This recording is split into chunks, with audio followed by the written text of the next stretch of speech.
There's no head on this. It smells yummy though. Welcome to your weekly wrap-up of world beer news every Thursday. I'm your host, Nitch, and I have impeccable taste in beers.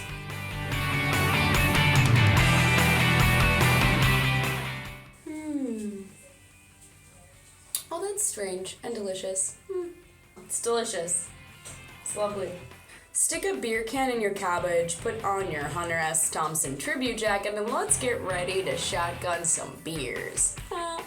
Not really. We're classy here. We use glassware.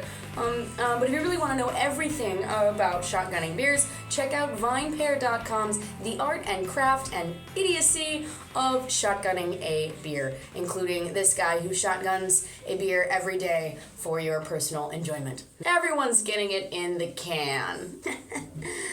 By popular demand, New Glarus's Moon Man, the top-selling pale ale in Wisconsin, is now available in cans. Spotted Cow will be available in cans later this summer. Fun fact, though, when reading this, did you know that in keeping up with the company's motto, only in Wisconsin, New Glarus is brewing, all their beer is 100% Wisconsin-made.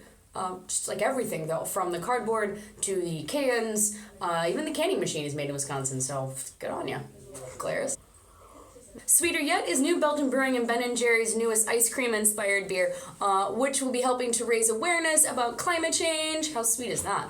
Last time the team got together, they made a salted caramel brown e-ale, this time chocolate chip cookie dough, basically liquid delicious. Release dates have yet to be unveiled, but, we'll keep you updated.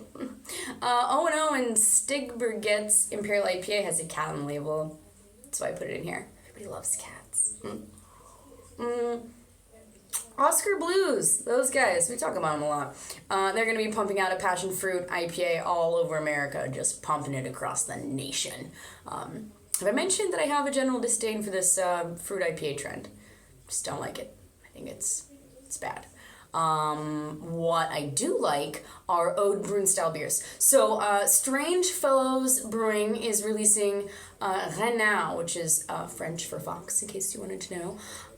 Vancouver, BC. This sounds lovely. Aged for 1 year in French oak barrels, leads to a subtle woody vanilla note with a tart cherry-like brown ale. I like that. I do. Those are words I like. And in a marriage of Saison style and American hops, Brasserie du Pont and Lost Abbey released Deux Amis Collaboration, brewed in Belgium using DuPont's 172-year-old brewing equipment. That's old. And its revered yeast strain. The result of this heavenly match is a dry, refreshing, old-world Saison full of peppery spice that finishes with New World flavors of floral orange and earthy pine. Deux Amis will be available in kegs and 750 milliliter bottles through Total Beverage Solution if you're a wholesaler. You can pre-order now by emailing belgianexperts@tbsbrands.com. You can find the links from this show in the notes below, and while you're leaving some feedback, don't forget to subscribe for more updates. It's because I'm nice.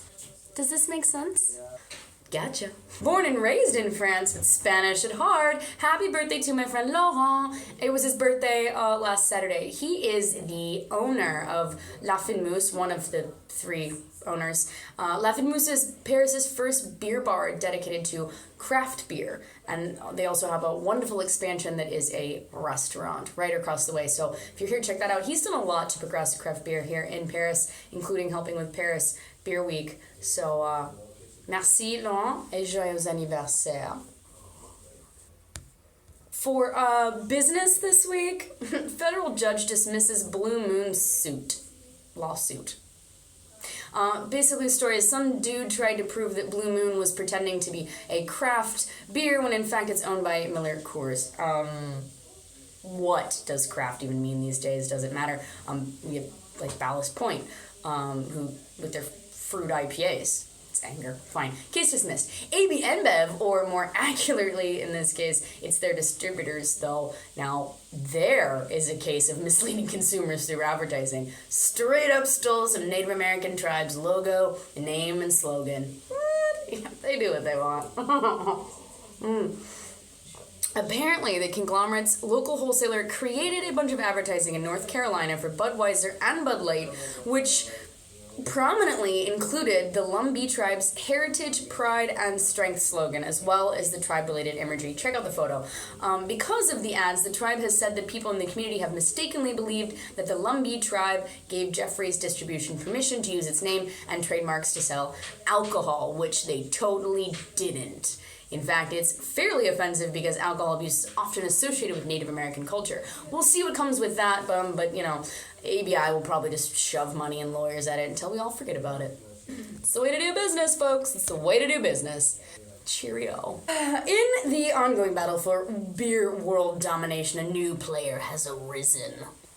A company promising brewers the ability to lower operating expenses by helping their companies gain access to discounted raw materials and valuable industry information is preparing to launch this fall. That's what I meant there. It's words. I do drink. I don't know if I mentioned that. Anyway, the Independent Brewers Alliance, you know, so many acronyms, all the acronyms. I'm surprised one hasn't been taken. It's amazing. It is a purchasing cooperative that believes it can save small brewers money on necessities like bottles, cans, hops, and malt by negotiating rebates and bulk buying discounts with supplier companies. The creepy part, though, is that the brewers' membership in IPA will remain invisible to consumers, so we won't even know if they're part of this group. They don't have to tell us.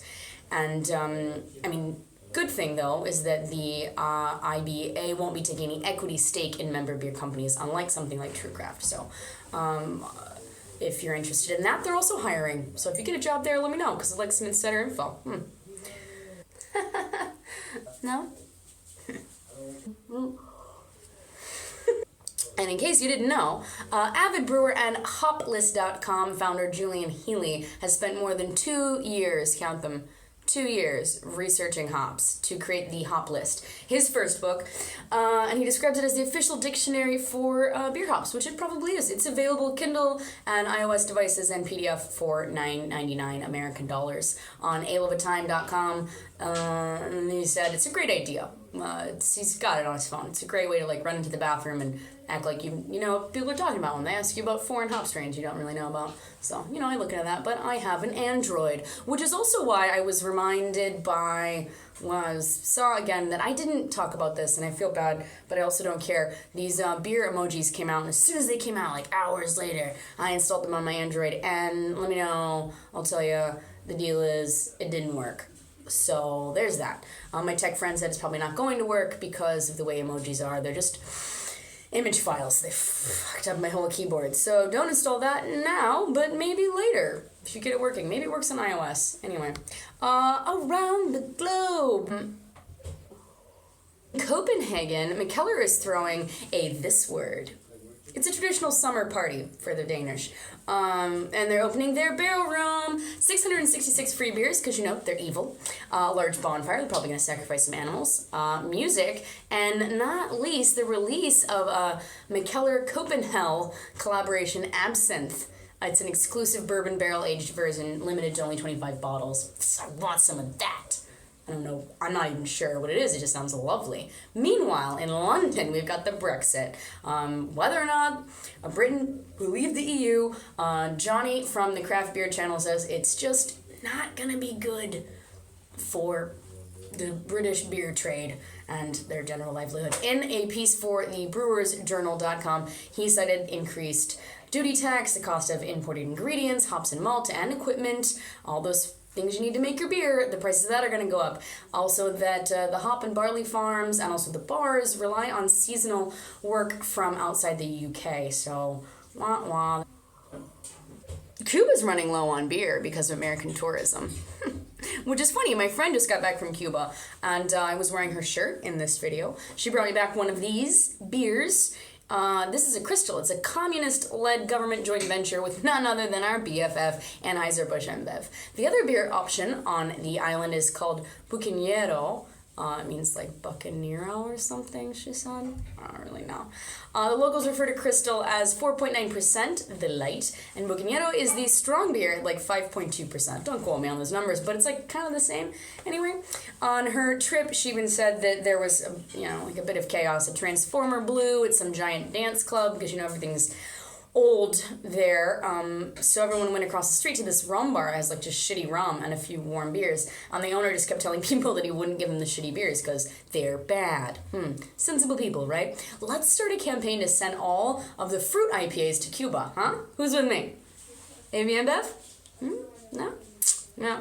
Korea's stepping up their game. They announced the results of the first Asian certified Cicerone exams in South Korea. Congrats to everyone who passed, and those of you who didn't, you're getting another chance next year when they hope to have the exam translated to Korean. Because everyone did it all in English. Like, bravo. Could you imagine taking an exam that extensive in a foreign language? Wowzers. Here in France, other than the fact that it's like I'm melting. Good lord.